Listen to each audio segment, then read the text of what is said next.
नमस्कार दोस्तों, स्वागत है आप सभी का हमारे YouTube चैनल आलोक ज्ञान गंगा में। मित्रों, आज जो कहानी मैं आपको सुनाने जा रहा हूँ उस कहानी का नाम है ये कैसा विवाह। मित्रों, इससे पहले कि आप हमारी कहानी में खो जाएं, अगर आप हमारे चैनल पर पहली बार विजिट कर रहे हैं तो कृपया चैनल को सब्सक्राइब कर लें, बेल आइकन को प्रेस कर लें ताकि इस तरीके की कहानियां जो हर रोज मैं लेकर के आता हूं उसका नोटिफिकेशन सबसे पहले आप तक पहुंचे। तो चलिए मित्रों, देर न करते हुए कहानी को शुरू करते। अभी पिछले साल ही तो रिंकू का विवाह जैसे तैसे करवा पाए हैं। वो कर्जा उतार भी नहीं पाए हैं कि ये लड़की सुनीता की ओर इशारा करते हुए घोड़ी जैसी तैयार हो गई। रिंकू के बाबू कितने लड़के देख गए, एक का भी जवाब नहीं आया। क्या माथे पर हाथ रखकर सुनीता की मां निर्मला देवी बड़बड़ाए जा रही। कितनी बार सबके सामने ऐसे तैयार होकर मैं अपना प्रदर्शन करवाती रहूं मां, एक बार नहीं कई बार कर चुकी हूँ।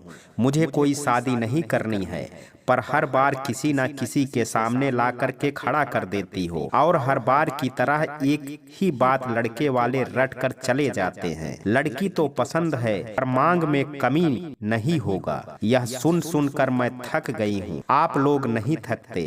सुनीता गुस्से में अपने माँ बाबू को बोल रही। चुप हो जा, अभी इतनी बड़ी नहीं हो गई है कि अपनी ही शादी की बात किए जा रही है। लाज शर्म बेच कर खा गई है या हम सबको मरा समझ बैठी हो, जो हमारा लिहाज तक नहीं कर रही है। सुनीता के बाबू लखन मिश्रा गुस्से में उसे चुप कराते कह रहे थे। अब की बार जो कल घटकैती शादी की बातचीत करने के लिए आने वाले हैं उन्हें देखते हैं। हाँ हुआ तो अच्छी बात है, और अगर ना हुआ तो ससुरा कुछ ना कुछ जुगाड़ करना ही पड़ेगा। क्या करोगे रिंकू के बाबू, हमारे पास तो इस घर के अलावा कुछ बचा ही नहीं है। कल अगर वो सब आदर्श विवाह बिना दहेज के लिए माने तो ठीक है, और ज्यादा मुंह खोलने लगे तो साले को पकड़कर जबरदस्ती विवाह करवा देंगे। तब देखते हैं कैसे हमसे एक ढेला भी लेते हैं। कल तक शांत रहो। दीनानाथ से प्रार्थना करो कि आदर्श विवाह के लिए वो लोग मान जाएं। जब मैं जानती हूँ कि फिर से वही होने वाला है। सब आएंगे, देखेंगे और इतना मुंह फाड़ कर मांग सुना कर जाएंगे और आप पूरा नहीं कर पाओगे। मैं अनजान नहीं हूँ इस घर से, जानती हूँ। बड़ी दीदी की शादी का ही अब तक कर्ज नहीं उतर पाया है, तो मेरे लिए कहाँ से कर पाओगे। आप सब मेरी शादी के पीछे मत पड़ो, मुझे अपनी पढ़ाई करने दो। मैं आप लोगों पर बोझ हूँ क्या बाबूजी, जो आप जबरदस्ती किसी को भी पकड़कर मेरी शादी करवा दोगे। सुनीता रोते हुए अपने बाबूजी को समझा रही। पागल मत बन, समाज बिरादरी ऐसे ही हंस रहे हैं और हम पर कितने दिन और बिठाओगे। लड़की को बोल बोल कर ताने मार रहे हैं, ऊपर से पढ़ाई के लिए दूर शहर भेजेंगे तो और थू थू होगी। किसी ने लड़की को कुमारी घर में रखा है, जो मैं रखूंगा। मैं सब कर लूंगा, तुम सब बस मेरे दिमाग को ठंडा रहने दो और अब कोई बहस नहीं होगा। कहते हुए अपना गमछा कंधे पर रखते हुए वो बाहर दलान की ओर बढ़ जाते हैं। अगले दिन लड़का लड़के के पिता और रिश्तेदार सब मिलकर 7-8 लोग सुनीता को देखने आते हैं। उन सबको सुनीता बहुत पसंद आती है। एक रिश्तेदार सुनीता की ओर देखकर पूछते हैं, क्या नाम है तुम्हारा। सुनीता मिश्रा। पढ़ी लिखी हो जी? इंटर किया है। घर काम काज कर लेती हो जी? थोड़ा बहुत कर लेती हूँ। सुनीता मन ही मन बोलती है, इतने लड़कों और परिवार से मिल चुकी हूँ, सबके सवाल और जवाब जिसे कुछ नहीं आता वो भी दे दे। जाओ अंदर, हमें तुम्हारे बाबूजी से बात करना। रिंकू की माई सुनीता को ले जाकर लखन मिश्रा अपनी पत्नी से कहा।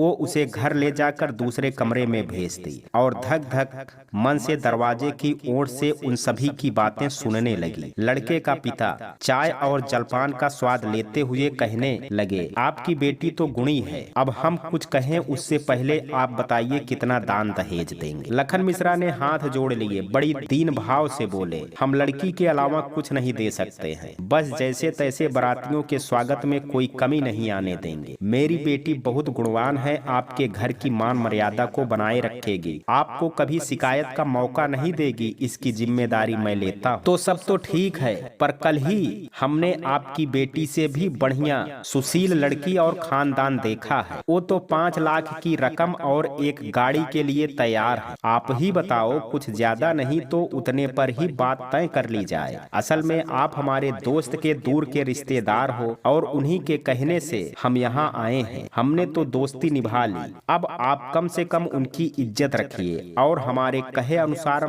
मान कर चलिए। मैं 50,000 नहीं दे सकता हूँ, 50 लाख दूर की बात है। आप लोग पढ़े लिखे हो, हमें लगा था आदर्श विवाह ही करेंगे और हमने पूछा भी था तो आपने यही कहा था कि लड़की पसंद आए और कुछ नहीं चाहिए। फिर आप अचानक मांग क्यों कर रहे हैं? कैसी बातें करते हो? हम अपने लिए नहीं मांग रहे हैं, आपकी बेटी ही खुश रहेगी, उसकी खुशी के लिए आप इतना तो कर ही सकते हैं। निर्धन हूँ, पैसे के नाम पर कुछ जमा नहीं कर पाया, पर अपने तीनों बेटी और बेटों को मैंने संस्कार पूरे दिए हैं। आपसे निवेदन कर रहा हूँ, मेरी बेटी को अपना ले। हमसे ना होगा, चलो भाइयों, चलो बेटा, आखिर हमारी भी इज्जत है। बिना दान दहेज के विवाह के लिए तैयार होंगे तो समाज हमसे ही खोट निकालेगा। आप कोई और घर देख लेना। कहते हुए पहले लड़के का पिता, फिर लड़का, फिर एक एक करके सारे लोग चले गए। लखन मिश्रा वहीं जमीन पर बैठकर अपने आंखों से आंसू बहाने लगे और निर्मला उन्हें संभाल रही थी। दोनों की ऐसी स्थिति देखकर सुनीता समझ गई कि क्या हुआ होगा। वो दूर से ही अपने आंखों के आंसू को खुद पोंछ रही। 2 दिन बाद लखन मिश्रा उदास और बेहाल दालान में बैठे थे। बिरादरी के कुछ लोग उनके पास आए। उनमें से सीतानंद मिश्रा उनके कंधे पर हाथ रखते हुए कहने लगे, लगता है लखन इस बार भी बिटिया विवाह के लिए कुछ बात नहीं बनी। लखन विचारों के भंवर जाल से निकलते हुए कहने लगे, हाँ भाई जी, मेरा तो अब सबसे छुपा नहीं है। मैं कहाँ से इतना पैसा लाऊं? एक ठंडी आह भरते हुए सीतानंद मिश्र बोले, जानता हूँ तुम्हारा ही नहीं लगभग पूरे गांव का ये हाल है। कर क्या सकते हैं भाई जी, गांव में रोजगार के साधन नहीं है। ले देकर खेती का आसरा था, किंतु कभी बरसात तो कभी अकाल के कारण फसलें बर्बाद होती रही। मेरे पास जो भी जमा पूंजी थी बड़ी बिटिया के घर बसाने में खत्म हो गई। अब दोनों बेटी घर में बैठी हैं। मेरा तो माथा शून्य हो रहा है।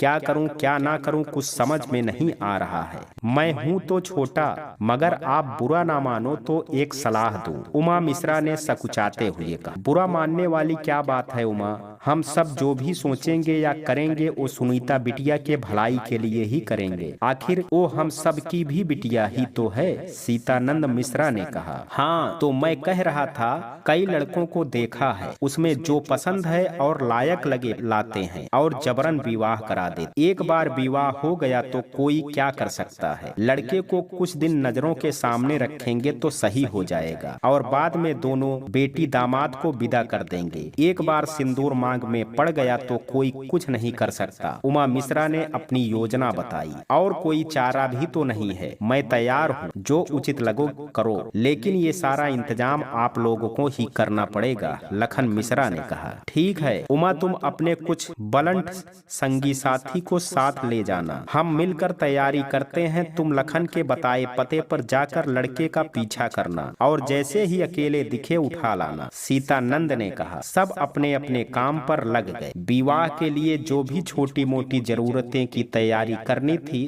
सब करने में जुट गए थे। रिंकू की माई 2 दिन में लड़के को उठाकर लाया जाएगा। तुम लड़के के ठहरने के लिए कमरा अच्छे से तैयार कर दो और सिंदूर दान की व्यवस्था करो। 2 दिन में जबरन विवाह होगा सुनीता का, लखन मिश्रा अपनी पत्नी से कह रहे थे। सुनीता ने जब ये सब सुना तो पैरों तले जमीन उसके खिसक गई। वो फिर एक बार दोनों के बीच बोल पड़ी, क्यों मुझे जबरन किसी ऐसे इंसान से बांधने जा रहे हो जिसके साथ हमारा भविष्य ही डूब जाए। हम इंटर पढ़े हैं, कहीं भी नौकरी करके अच्छे से अपना और आप लोगों के लिए 2 वक्त की रोटी का इंतजाम कर सकते हैं। नहीं करनी हमें ऐसी शादी विवाह। तू लड़का थोड़े ही है जो तुझे आजीवन अपने पास बिठा कर, तू लड़का थोड़े ही है जो तुझे आजीवन अपने पास बिठा कर रखें। बेटियों को ना तो बिठाया जाता है, ना ही उसकी कमाई खाई जाती है। समझी करमजली, माँ ने डांटते हुए कहा। किस जमाने में जी रहे हैं आप सब? अब बेटा बेटी में कोई फर्क नहीं है और ऐसे विवाह करवाने से अच्छा है हमें किसी कुएं में धकेल दें। ज्यादा चपड़ चपड़ ना ही करो, जैसा तुम्हारे बापू कह रहे हैं उन्हें करने दो। हमें लगता है तुम्हें भी कमरे में बंद करके रखना पड़ेगा। बिना सोचे बीच में जबान खोल देती है। 2 दिन बाद मंडप सजाया गया, पंडित जी को बुलाया गया, अग्नि के फेरे का इंतजाम कर लिया गया, लड़के का अपहरण करके लाया गया, उसके हाथ पैर बांधकर जबरन मंडप में बिठाया गया। जैसे तैसे सुनीता को भी दुल्हन बनाकर मंडप में लाया गया। लखन मिश्रा ने जब लड़के को देखा तो बोले, ये लड़का तो कभी आया ही नहीं था सुनीता को देखने, ये किसे उठा लाए? उमा मिश्रा ने कहा, लल्लन ठाकुर का ही बेटा है ये, आपने उनके बेटे को उठा लाने को कहा था, हम ले आए। लड़का कहने लगा, मैं लल्लन ठाकुर का छोटा बेटा वीरेंद्र हूँ, आप लोग मेरे साथ जबरदस्ती ऐसा सब नहीं कर सकते हैं। लखन सोचते हैं, लगता है तुम बड़े को छोड़कर सबसे छोटे बेटे के उठा लाए हो। अब क्या करें, इसे वापस नहीं जाने दे सकते। भाइयों अब क्या करें? घबराते हुए लखन ने वहां उपस्थित बिरादरी के सभी बड़े जनों को सवालिया नजर से देखते हुए कहा। सबसे सम्मानित और बड़े सीतानंद मिश्रा जी ही थे। वे जैसा कहते सबको मान्य करना होता था। कुछ देर सोचकर उन्होंने कहा, जब लड़का पकड़ लाए हैं और विवाह की सारी तैयारियां भी हो गई हैं, फिर सोचना क्या है? करवा देते हैं इसी लड़के से, जो होगा हम सब हैं मिलकर देख लेंगे। वैसे भी ब्राह्मण समाज में विवाह चाहे जैसे भी हो उसे मान्य तो करना ही पड़ता है, इसे भी मान्यता मिल ही जाएगी। लखन मिश्रा थोड़ा चिंतित होते हुए, भाई जी बात तो सही है, मगर इसके दोनों बड़े भाई अभी कुंवारे हैं।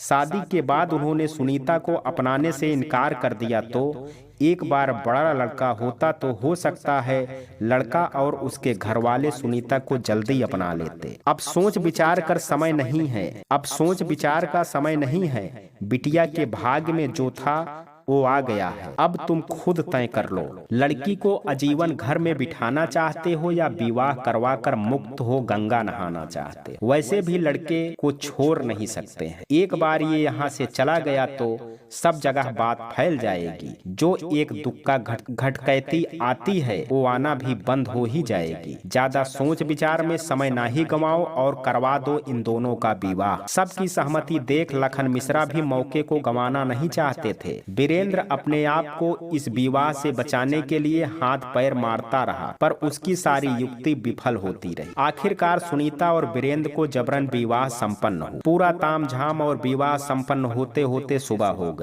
एक एक करते सभी अपने अपने घर चले गए। वीरेंद्र को दोबारा कमरे में बंद कर दिया गया। सुनीता के बिरादरी के 3 भाई वहां रुक गए ताकि वो सब वीरेंद्र पर नजर रख सके। सुनीता दूसरे कमरे में अपने मांग में फैले सिंदूर को बार बार देखे जा रही। उसे पता था ये सिंदूर उसके जीवन में संघर्षों का तूफान लेकर के आया है। आंखों से आज पूरे उफान को बहाकर खत्म कर देना चाहती थी ताकि खुद को उस तूफान रूपी जिंदगी में तैरने लायक बना सके। तभी उसके कानों में अपने पिता के शब्द सुनाई देने लगे जो अपनी पत्नी से कह रहे थे, सुनीता की माई आज एक जिम्मेदारी से मुक्त हुए। बेटी का जैसे तैसे विवाह हो ही गया।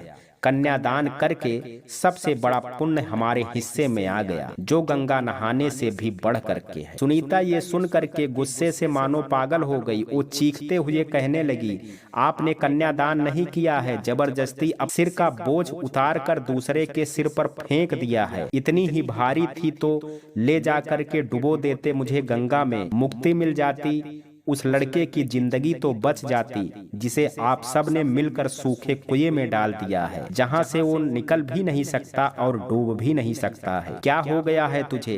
काहे इतना बवाल कर रही है? कौन माँ बाप लड़की को घर बैठा कर रखते हैं? एक ना एक दिन तो उसे जाना ही होता है। हमने कोशिश की थी कि राजी खुशी से कोई लड़का वाला आए और तुम्हारा विवाह कर दे और ब्याह करके तुझे ले जाए, पर कोई नहीं माना। सब ये बड़े बड़े मुंह फाड़ते रहे, कहां से लाते इतना रुपया? तुझे याद नहीं, जब दामाद जी के बड़े भाई आए तो कितना मांग किए थे? तू तो उन्हें हर तरह से पसंद थी और उनका घर बार भी अच्छा था। जो हुआ बहुत ही बढ़िया हुआ। सुनीता की माँ इतना बोलकर चुप हो गई। सुनीता जोर जोर से हंसने लगी, फिर जोर जोर से रोने लगी। अपने आंसुओं को पोंछते हुए वो कहने लगी, मुझे अपने घर से ही एक बोझ की तरह मानने लगे, तभी मुझे पढ़ने और नौकरी करने से मना कर दिया।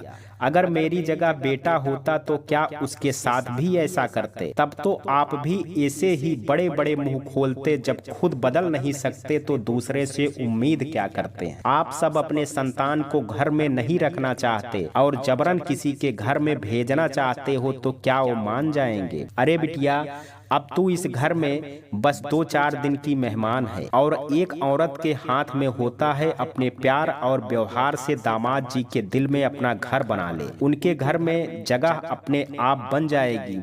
अब तू ज्यादा बेकार की बातों में अपना सिर ना ही फोड़ो और एक अच्छी पत्नी बनकर दामाद जी की सेवा में लग जाओ। इतने वर्षों में इस घर में और आप लोगों के दिल में जगह नहीं बना पाई तो उस अजनबी से क्या ही उम्मीद कर सकती हूँ। कहते हुए सुनीता रोते हुए वहाँ से जाने के लिए मुड़ती है। सुनो बिटिया, ये दूध और कुछ फल काट दिए हैं, कल से भूखे प्यासे दामाद जी हैं, जा कर के दे आओ उन्हें। कुछ पेट में जाए तो फिर उन्हें भी राहत हो, नहीं तो उनके दिमाग के भी घोड़े दौड़ने लग जाएंगे। आप लोग पकड़ लाए थे, आप ही खिलाओ पिलाओ, मेरे से नहीं होगा। ज्यादा तू चपड़ नहीं करो और जैसा तुम्हारी माई बोल रही है वैसा करो, ना ही तो अभी दुई खींच कर देंगे, अक्कल ठिकाने आ जाएगी। ऐसा ना ही समझो कि विवाह हो जाने से हम माथे पर बिठा लेंगे। लखन मिश्रा गुस्सा होते हुए कह रहे थे। पिता का गुस्सा कैसा है ये वो भली भांति जानती थी, इसलिए उनके कहने के अनुसार वो दूध और कटे फल लेकर वीरेंद्र के कमरे की ओर चल देती है। कमरे के दरवाजे को धीरे से खोलते हुए सुनीता अंदर झांकने लगी। वीरेंद्र माथे पर हाथ रखकर चौकी पर लेटा था। उसने बगल में रखी एक छोटे से टेबल पर दूध और फल रखी थी। वीरेंद्र झटके से बैठ गया। सुनीता को देखकर वो बोलने लगा, तुम यहाँ क्या कर रही हो? मैं इस जबरदस्ती के शादी को नहीं मानता। चली जाओ यहाँ से, मुझे तुम्हारी सूरत भी नहीं देखना है। मैं कौन सा अपनी सूरत तुम्हें दिखाना चाहती हूँ या तुम्हें यहाँ देखने आई हूँ? ओ माई ने कहा था तुम्हें ये दूध और फल दे दूं, वही देने आई हूँ। और मैं भी कभी इस शादी को नहीं मानूंगी जहाँ जबरन एक दूजे को बांधा जाए। तुम और तुम्हारे घर वालों ने मेरी जिंदगी बर्बाद करने की ठानी है। मेरा आज इंटरव्यू था और मैं यहाँ कैद हूँ। अगर तुम इस शादी को सच में नहीं मानती तो मुझे यहाँ से भागने में सहायता करो। मैं अपना घर तो क्या ये शहर छोड़ दूंगा। हम 4 दिन तुम्हारी कोनो सहायता नहीं कर सकते हैं। अगर यहाँ से निकलने की सोची भी तो हमारे भाई लोग लठ लिए खड़े हैं, सिर फोड़ देंगे। इसलिए ठंडे दिमाग से काम लो। 4 दिन सब रीत रिवाज खत्म होने दो, तब तक कुछ ना कुछ जुगाड़ कर लेंगे। 4 दिन तक तुम आराम से खाओ पियो और शांति से यहाँ पड़े रहो। कहते हुए सुनीता दूध का ग्लास वीरेंद्र की ओर बढ़ा दिए। वीरेंद्र ग्लास छीन कर फेंक देता है, जो उछलकर सुनीता के माथे पर लग जाता है और एक कट के साथ खून आने लगता। सुनीता के माथे पर खून देखकर वीरेंद्र को बुरा सा महसूस हुआ। तुम्हें तकलीफ पहुंचाने का मेरा कोई इरादा नहीं था। गुस्सा दूध पर उतार रहा था, लग तुम्हें गई। चौकी की ओर इशारा करते हुए, तुम बैठो यहाँ। मैं अपने जेब में हाथ डालकर रुमाल ढूंढते हुए, ओह जेब में रुमाल भी नहीं है। सबसे पहले घबराना बंद करो। मैं जानती हूँ, समझ भी सकती हूँ। तुम चिंता मत करो, मैं ठीक हूँ। तुम्हारी कोई गलती नहीं है, बस जरा सा ग्लास उछल कर लग गया। जितना गुस्सा तुम्हें आ रहा है उतना मुझे भी अपने गार्जियन पर आ रहा है। मैं अपनी भड़ास अपने माँ बाप पर उतार सकती हूँ। तुम अंदर ही अंदर कितना सुलग रहे होगे मैं समझ सकती हूँ। और तुम्हारा यहाँ अपना कोई भी नहीं है जिस पर अपना गुस्सा उतार सको। कहाँ तुम अपने कैरियर के लिए इंटरव्यू देकर जीवन की नई शुरुआत की ओर कदम बढ़ाने वाले थे और किस्मत ने तुम्हें यहाँ पटक दिया। यहाँ से निकलने के लिए अभी कोई रास्ता नहीं है। मुझ पर विश्वास रखो, मैं तुम्हें यहाँ से सही सलामत निकाल कर ही चैन लूंगी और उसके बाद पूरे तरीके से तुम आजाद हो जाओगे। लेकिन तब तक हमें वैसे ही करना होगा जैसे घर वाले कहेंगे। वीरेंद्र कुछ कहता उससे पहले ही सुनीता एक सूती कपड़ा लेकर पहुंचने लगती है। सुनीता की छोटी बहन अनीता बाहर से दीदी दीदी गौरी पूजाई के लिए आपको बाहर बुला रहे हैं, सब जल्दी आओ कहते कहते वो अंदर आ जाती है।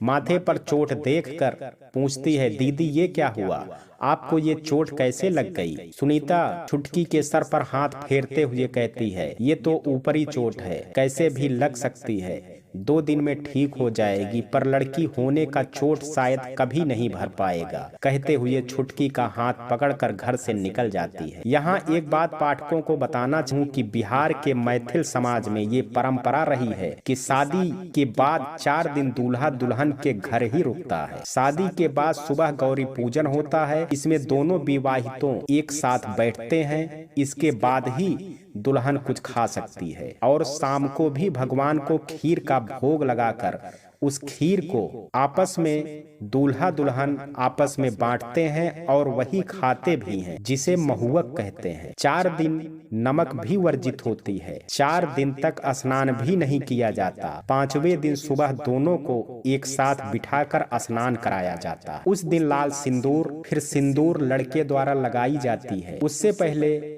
मटिया सिंदूर होता है, उसी से शादी होती है। शाम को सत्यनारायण की पूजा होती है, उसके बाद ही दोनों घर से कहीं निकल सकते हैं। अब तो समय के अभाव में ये परंपरा भी कम हो गए हैं, पर अब भी ज्यादातर होता है। गौरी पूजन के लिए सुनीता चुपचाप भगवान की मूर्ति के पास बैठ जाती है। गांव की बहुत सी महिलाएं भी आई थी ताकि वो नवविवाहित जोड़े को देखकर आशीर्वाद दे सके। अरे ओ मोहना, सुनीता का चचेरा भाई, दामाद बाबू को ले आओ। साथ में गौरी पूजन करके दोनों गांव की महिलाओं में बैठी एक बुजुर्ग बोल रही, दादी अभी लाता हूँ कहकर वो लाठी लिए वीरेंद्र को ले आता है।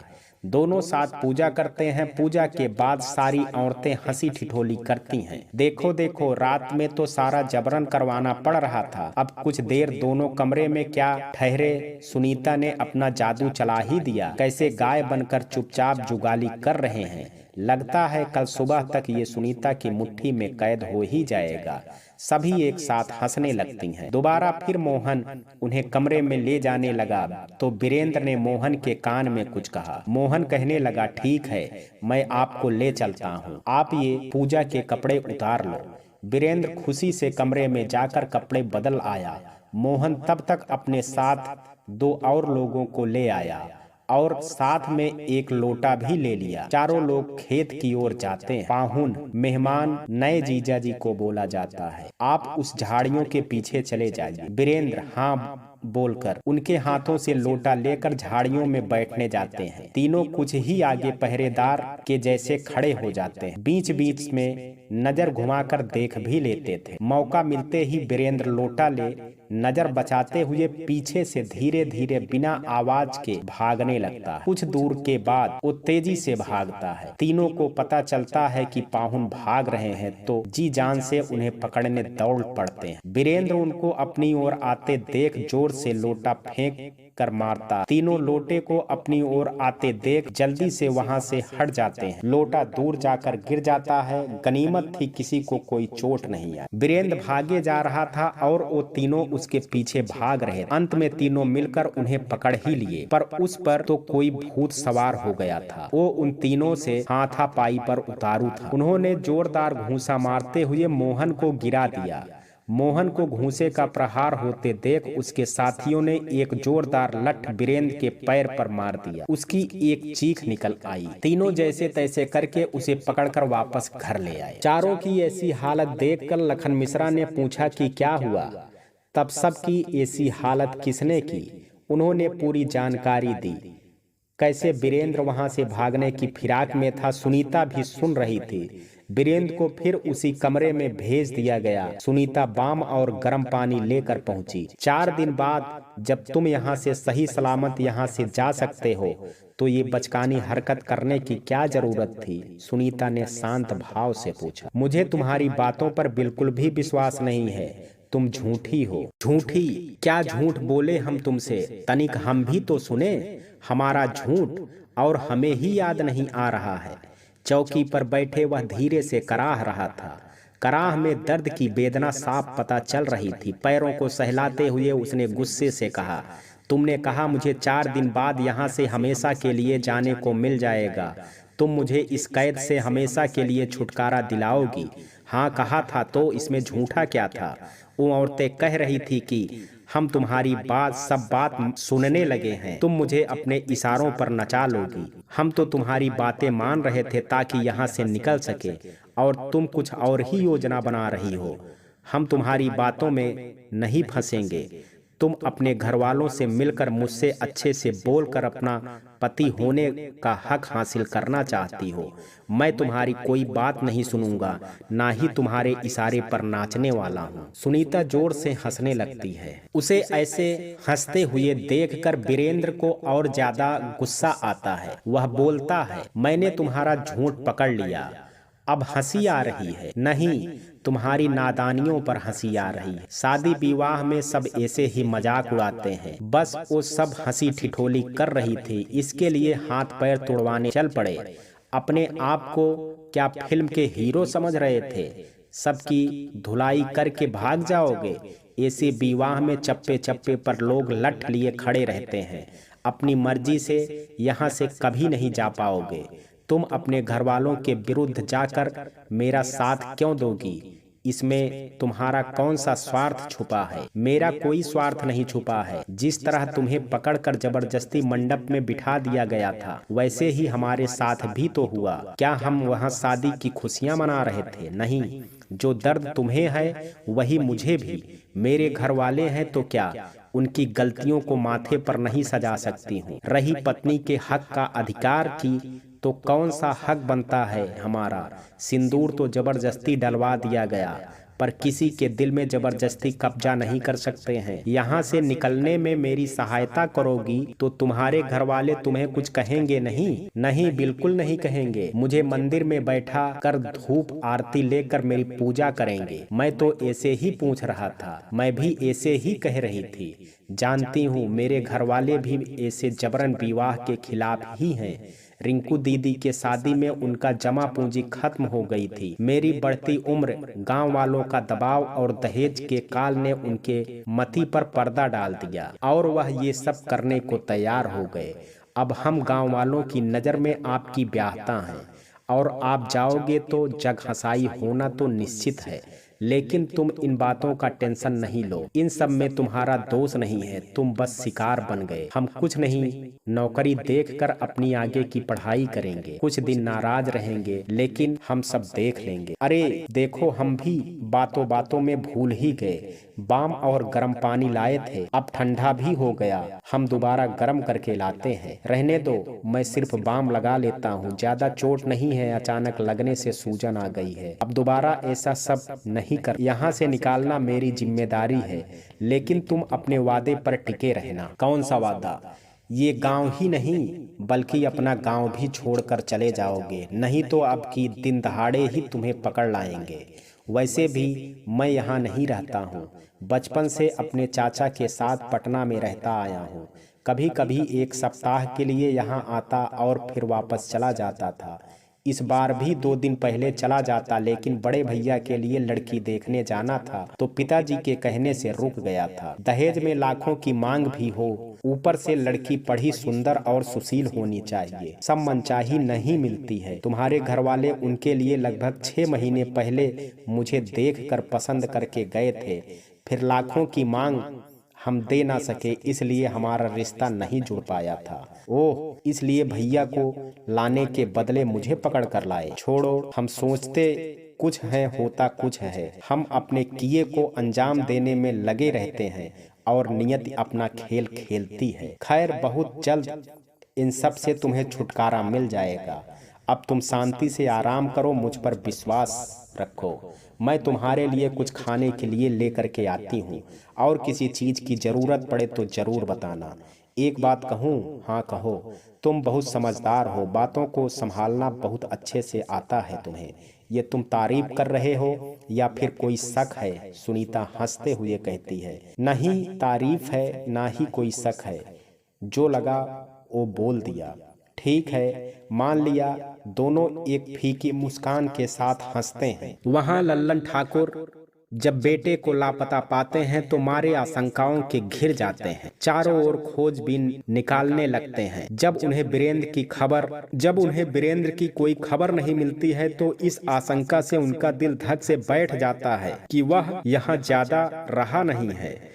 अगर किसी ने जबरन विवाह करवा दिया तो मेरा लाखों का नुकसान हो जाएगा। चारों ओर खोज खबर निकालने पर भी जब वीरेंद्र की कोई खबर नहीं मिली, बेहताश हो गए। उन्हें विश्वास हो गया हो ना हो किसी ने जबरदस्ती उसका विवाह कर ही दिया हो। बेटे से ज्यादा उनको वो पैसे हाथों से जाता नजर आ रहा था जिसे वह दहेज के नाम पर वसूलते। लल्लन ठाकुर अपने आदमियों को चारों ओर ये जानकारी निकालने के लिए भेज दिए कि आसपास के गांव में किस किस के यहाँ शादी विवाह हुआ है और दूल्हा देखने की कोशिश करें, कहीं हमारा वीरेंद्र ना हो। यहाँ सुनीता वीरेंद्र के रहन सहन और उसे किसी बात की तकलीफ ना हो इस बात का भी ध्यान रख रही थी। रात का विधि विधान समाप्त होने पर पानी और जरूरत के सामान उस कमरे में रखकर सुनीता वहां से जाने लगी। वीरेंद्र ने कहा, तुम कहाँ जा रही हो? मैं उमा के कमरे में जा रही। मैं कब से इस बंद कमरे में अकेले पड़ा हूँ,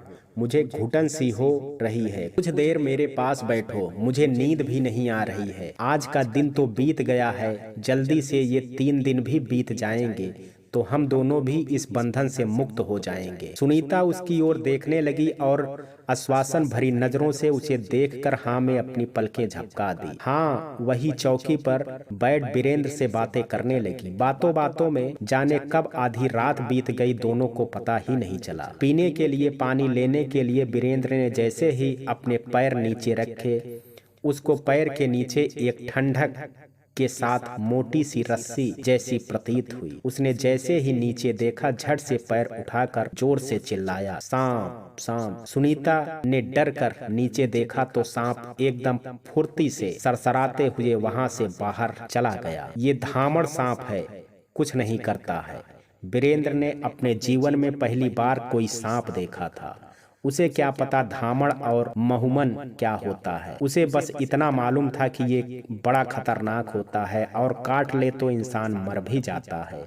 वो डर के मारे सुनीता के गले लग गया। सुनीता को पहली बार कुछ अजीब सा महसूस हुआ। उसे वीरेंद्र को ये टच ना जाने क्यों अच्छा लग रहा था, लेकिन खुद पर काबू कर उसने उसे इस तरह डरते देख समझाने लगी, तुम बिना मतलब डर रहे हो, कुछ नहीं हुआ।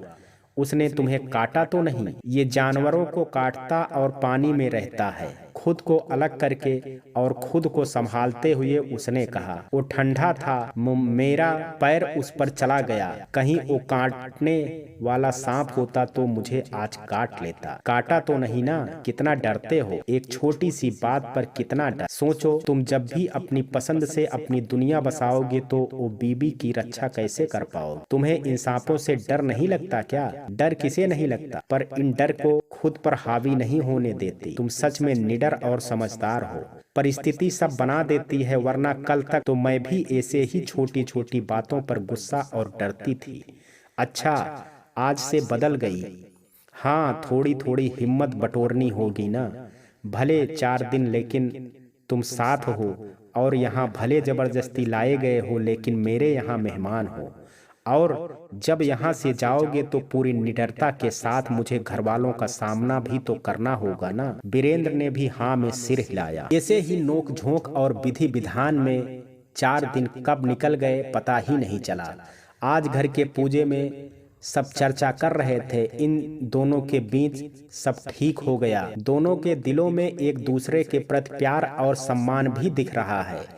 सब लोगों ने इन युगल जोड़ी को खूब भर भर कर आशीर्वाद दे रहे थे। आज रात सुनीता और वीरेंद्र दोनों के आंखों से नींद गायब थे। सुनीता ने कहा, तुम खुश होगे, कल यहाँ से हमेशा के लिए चले जाओगे। खुश तो हूँ, पर जाने क्यों अच्छा नहीं लग रहा है। मन बेचैन हो रहा है। ऐसा लग रहा है सब कुछ छूट जाएगा। इन 4 दिनों में तुमने मुझे जो सम्मान और इज्जत दी है उसे कभी नहीं भूल सकता हूँ। और सबसे बड़ी बात, तुमने मेरे में हिम्मत भरती है। सुनीता थोड़ा उदास से पूछने लगी, मुझे भूल तो नहीं जाओगे? नहीं, कभी नहीं, वीरेंद्र ने तुरंत जवाब दिया। दोनों अपलक एक दूसरे को काफी देर तक देखते रहे। दोनों को ही ऐसा लग रहा था जैसे इस रात की सुबह कभी ना हो, लेकिन वो सुबह आज कुछ जल्दी ही आ गई। अगली सुबह सुनीता नहा धोकर तैयार हो गई। रसोई घर में काम कर रही थी। अपनी माँ से बोली, माई मुझे ये मंदिर ले जाना चाहते हैं और अब तो हम गांव से बाहर भी जा सकते हैं, तो हम वहीं से फिल्म देखने भी जाना चाहते हैं। अब वीरेंद्र जी मेरी हर बात मानते हैं और मुझे प्यार भी बहुत करते हैं। हम घूमेंगे, कुछ वक्त बिताएंगे, तब हमारा रिश्ता और भी गहरा हो जाएगा। अब तो बाबू से कहकर ये पहरेदारी हटा दो। अच्छा, देखो तो अब कितना खुश हो रही है। हमने तो पहले ही कहा था सब ठीक हो जाएगा। बिटिया, भगवान तुम दोनों की जोड़ी बनाए रखे। मैं अभी तेरे बाबू से बात करती हूँ, सारा पहरा हटा देंगे। काम करते करते ही माँ ने कहा। कुछ देर बाद दोनों माँ बाबू का आशीर्वाद लेकर वहां से निकल जाते हैं, जैसा सुनीता ने कहा था। वीरेंद्र वैसे ही हंसते और बात करते अपने गांव के विपरीत दिशा में चल पड़ा। अभी दोनों गांव की सीमा पर पहुंचे ही थे कि वीरेंद्र के पिताजी और उनके कुछ साथी उन्हें नजर आ गए। सुनीता और वीरेंद्र को एक साथ देखकर वो बौखला गए। अपने बेटे को कसकर गले लगाते हुए बोले, तुम ठीक तो हो बेटे? हाँ पापा, मैं ठीक हूँ। आज मैं घर आ रहा था, इस सुनीता ने मेरी सहायता की है और मेरा पूरा ध्यान रखा था। कौन है ये लड़की? कहीं तो देखा हुआ सा लग रहा है। सुनीता उन्हें नमस्ते करते हुए कहने लगी, मैं वही हूँ जिसे आप अपने बेटे के लिए देखने आए। तुम्हारी मांग में सिंदूर है, क्या तुम्हारा विवाह हो गया है? हाँ, मेरे मांग में आपके इसी बेटे ने सिंदूर भरा है। ये लड़की झूठ बोल रही है, मेरा बेटा ऐसा नहीं कर सकता है। जरूर तुम सब ने इसे जबरदस्ती बंधक बनाकर विवाह करवाया होगा। हाँ पापा, उस दिन सुनीता के घर वाले बड़े भैया को उठाने आए थे और गलती से मुझे पकड़ लिया और जबरदस्ती शादी भी करवा दी। पर पापा, ये सुनीता मुझे हर तरह से संभालती आई है और अपने घर वालों से झूठ बोलकर मुझे हमेशा के लिए इस शादी के बंधन से आज़ाद भी करवा रही है। ये बहुत अच्छी लड़की है, वीरेंद्र ने अपने पापा से कहा। अच्छी लड़की होती तो इसके माँ बाप इतना घिनौना काम नहीं करते। चोरी छिपे किसी का अपहरण करके ब्याह करवाना अपराध है।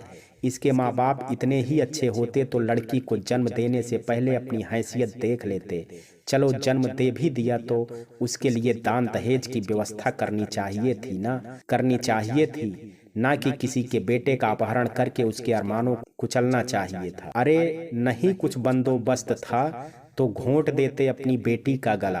क्रोध और आवेग में जाने वीरेंद्र के पापा क्या क्या बोले जा रहे थे। बस करिए, बहुत बोल लिया आपने। जब आपने माता पिता और अपना अपमान होते देखा तो सुनीता चीख पड़ी। बस करिए, बहुत बोल लिया आपने। जब अपने माता पिता और अपना अपमान होते देखा तो सुनीता चीख पड़ी।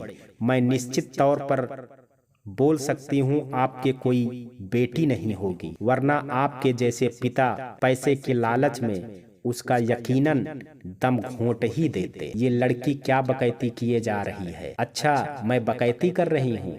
और इतने देर से आप जो फूल बरसा रहे थे, लड़के का अपहरण करवा कर शादी करवाना अपराध है तो दहेज मांगना उससे बड़ा अपराध है। मानती हूँ मेरे माँ बाप पैसे से कम हैं पर दिल के अमीर हैं। इस दौर में भी उन्होंने पढ़ाया लिखाया और अपने पैरों पर खड़े होने के काबिल भी बनाया। उन्होंने ना लड़की का गला घोंटा और ना ही उसे कहीं बेचा। आप तो आ गए अपने ही बेटे की कीमत लगाकर उसे बेचने। अपराधी लड़की वाले नहीं होते, बल्कि आप जैसे लोग अपराध करने पर विवश करते हैं। अगर आपका इतना ही अच्छा खानदान है आपका, तो क्यों बेचते हो अपने बेटों को?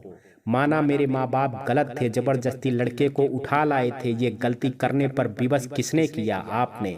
हमारा समाज नजर गड़ाए बैठा रहता है, लड़की बड़ी हुई कि नहीं ये विवाह की रट लगाने बैठ जाता है।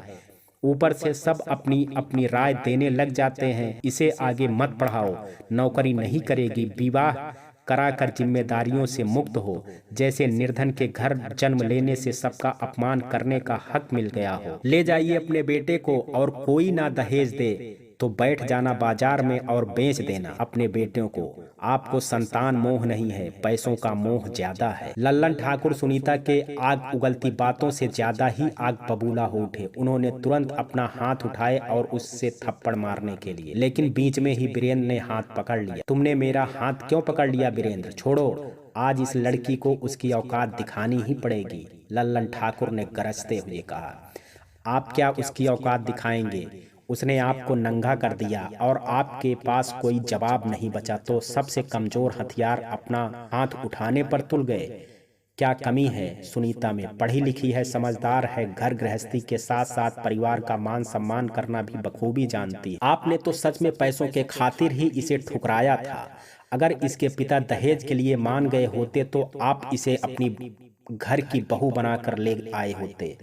तब इनका यही खानदान और यही माँ बाप भलमानुस और उच्च विचारों वाले होते। रहने दो वीरेंद्र, किसे समझा रहे हो?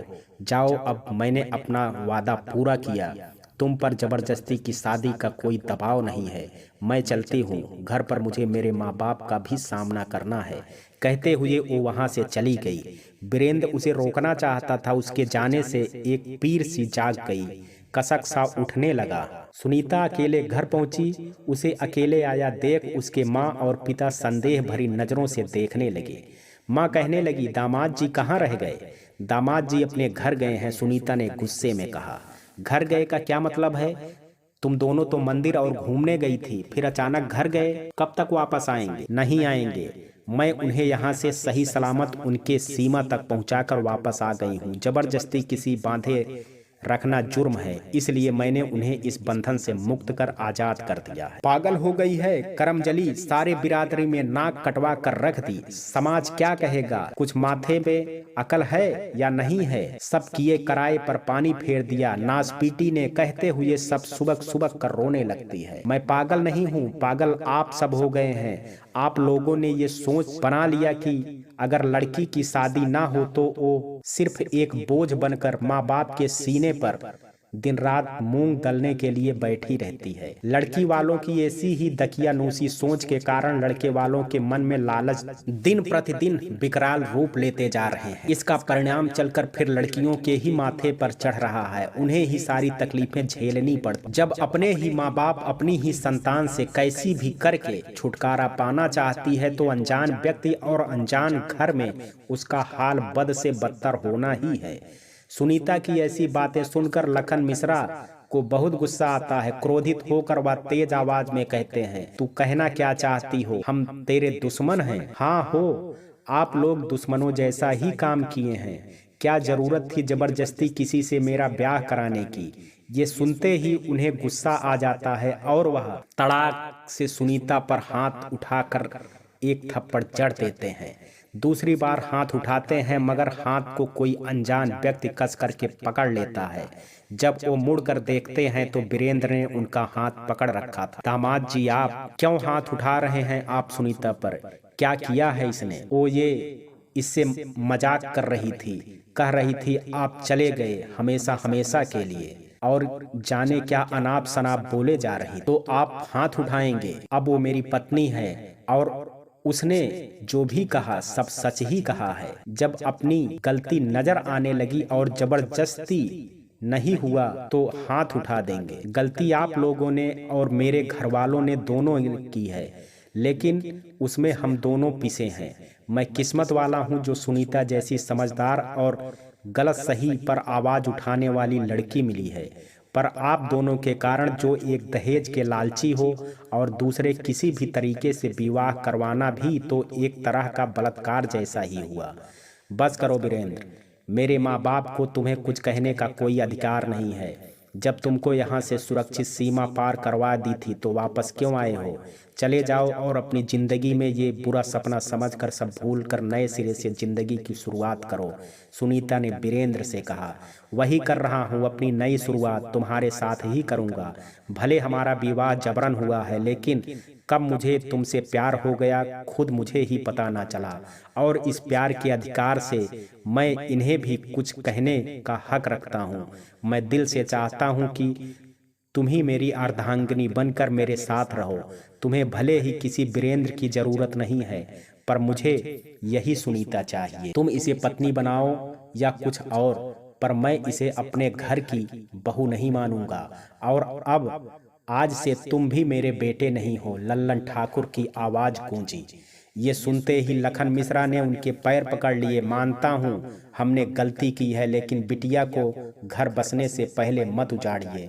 इसे बहू स्वीकार करके अपने घर ले जाइए। लल्लन ठाकुर ने अपने पैर झटक दिए। तुम दोनों बाप बेटी के कारण मेरा चूं तक नहीं करने वाला बेटा मुझसे जबान लड़ाना सीख गया। मैं किसी को देखना नहीं चाहता हूँ। सुनीता के पिता पूरे 10 साल तक विनती करते रह गए, लेकिन लल्लन ठाकुर के कान जूं तक नहीं रेंगी और बेटी को ससुराल भेजने का सपना लिए वो इस दुनिया से चले गए। सुनीता और वीरेंद्र साथ रहे। 2 बेटी और 1 बेटा उनके हुए।